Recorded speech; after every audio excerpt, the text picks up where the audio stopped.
بسم الله الرحمن الرحيم. In the name of Allah, the most merciful, the most compassionate.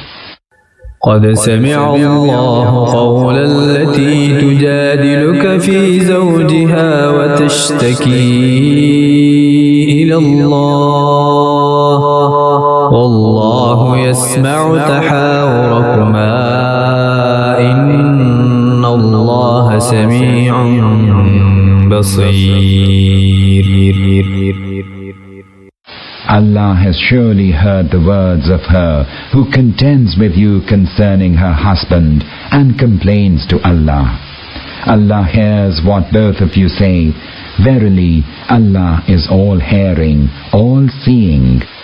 الذين يظاهرون منكم من نسائهم ما هن أمهاتهم إن أمهاتهم إلا اللائي ولدنهم وإنهم ليقولون منكرا من القول وزورا وإن الله لعفو غفور.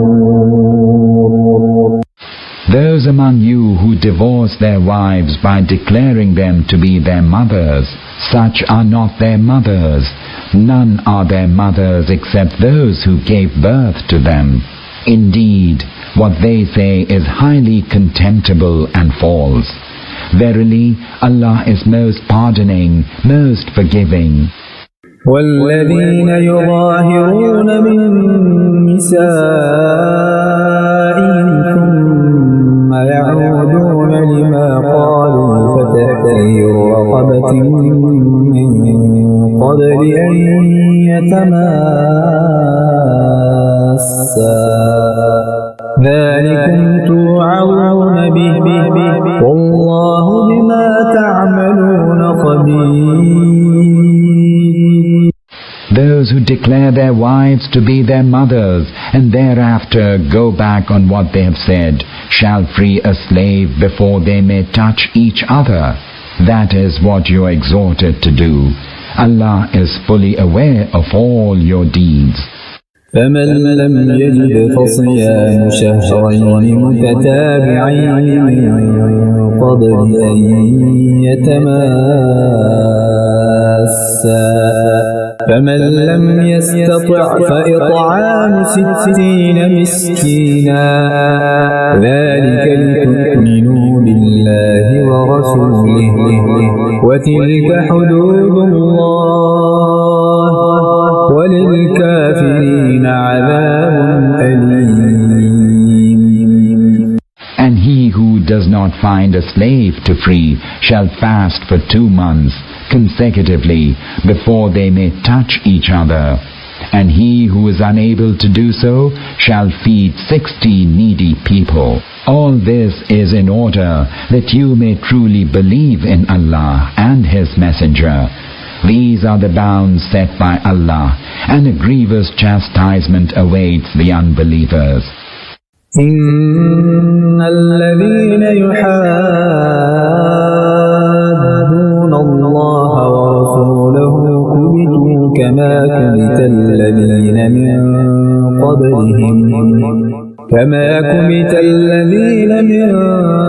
قبلهم وقد أنزلنا آيات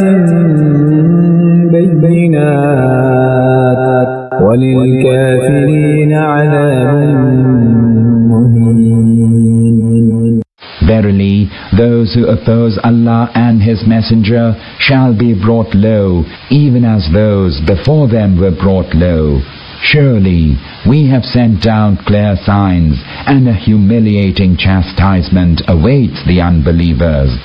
يوم يبعثهم الله جميعا فينبئهم بما عملوا أحصاه الله ونسوه والله على كل شيء شهيد. a chastisement that shall come upon them on the day when Allah will raise them all to a new life and will inform them of their deeds. Allah has recorded it all while they have forgotten it. Allah is a witness over everything. ألم تر أن الله يعلم ما في السماوات وما في الأرض ما يكون من نجوى ثلاثة إلا هو رابعهم ولا خمسة إلا هو سادسهم ولا أدنى من ذلك ولا أكثر إلا هو معهم أينما كانوا ثم ينبئهم بما عملوا يوم القيامة إن الله بكل شيء عليم. Are you not aware that Allah knows whatever is in the heavens and whatever is in the earth? Never is there any whispering among three, but He is their fourth, nor among five, but He is their sixth, nor fewer nor more, but He is with them wherever they may be. And then He will tell them on the day of judgment all that they have done. Surely Allah knows everything. ألم تر إلى الذين نهوا عن النجوى ثم يعودون لما نهوا عنه ويتناجون بالإثم والعدوان ومعصية الرسول وإذا جاءوك حيوك بما لم يحيك به الله ويقولون في أنفسهم لولا يعذبنا الله بما نقول حسبهم جهنم يصلونها فبئس المصير. Have you not seen those who were forbidden to whisper, and yet they engaged in what they had been forbidden? They secretly converse among themselves concerning sin and transgression and disobedience to the messenger. And when they come to you, they greet you in a manner that Allah does not greet you, and say to themselves, why does Allah not chastise us for these utterances of ours? Hell it is that shall suffice them, and in it will they burn. How woeful is their destination. يا أيها الذين آمنوا إذا تناجيتم فلا تتناجوا بالإثم والعدوان ومعصية الرسول وتناجوا بالبر والتقوى واتقوا الله الذي إليه تحشرون. Believers, when you converse in secrecy, let that not be concerning sin and transgression and disobedience to the messenger. Rather, converse concerning virtue and piety, and fear Allah, to whom all of you shall be mustered. إنما النجوى من الشيطان ليحزن الذين آمنوا وليس بضارهم شيئا إلا بإذن الله وعلى الله فليتوكل المؤمنون. Whispering is an act of Satan, one that aims at causing grief to the believers. Yet without Allah's leave, no harm can be caused to them. So in Allah should the believers put all their trust. يا أيها الذين آمنوا إذا قيل لكم تفسحوا في المجالس فافسحوا يفسح الله لكم وإذا قيل انشزوا فانشزوا يرفع الله الذين آمنوا منكم والذين أوتوا العلم درجات والله بما تعملون Believers, when you are told, make room for one another in your assemblies, then make room. Allah will bestow amplitude on you. And when it is said, rise up, then rise up. Allah will raise to high ranks those of you who believe and are endowed with knowledge. Allah is well aware of all that you do. يا أيها الذين آمنوا إذا ناجيتم الرسول فقدموا بين يدي نجواكم صدقة ذلك خير لكم وأطهر فإن لم تجدوا فإن الله غفور رحيم. Believers, when you come to the messenger for private consultation, offer some charity before your consultation with him. That is better for you and more conducive to purity. But if you find nothing to offer in charity, then know that Allah is most merciful, most compassionate.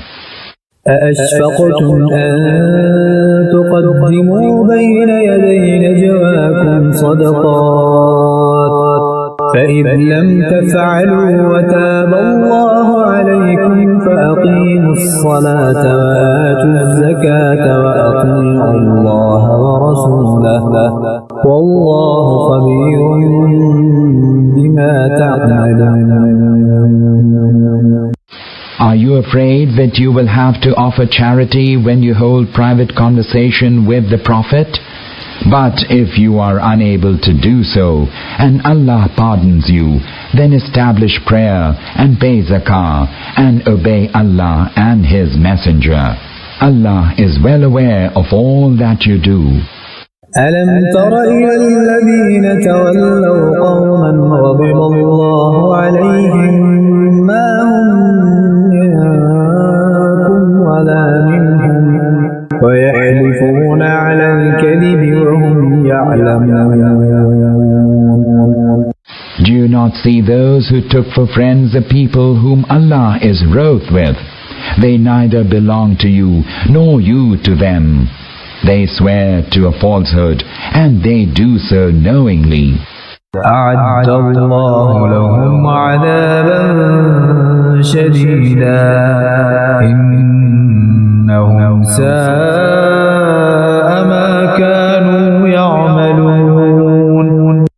Allah has prepared for them a grievous chastisement. Indeed, evil are the acts in which they are engaged. اتخذوا أيمانهم جنة فصدوا عن سبيل الله فلهم عذاب مهين. They have taken their oaths as a shield by means of which they hinder people from the way of Allah. Theirs shall be a humiliating chastisement. لن تغني عنهم أموالهم ولا أولادهم من الله شيئا أولئك أصحاب النار هم فيها خالدون. Neither their possessions nor their offspring will be of any avail to them against Allah. They are the people of the fire, therein they shall abide. يوم يبعثهم الله جميعا فيحلفون له كما يحلفون لكم ويحسبون أنهم على شيء ألا إنهم هم الكاذبون. On the day when Allah will raise them all from the dead, they will swear before Him as they swear before you today, thinking that this will avail them. Behold, they are utter liars.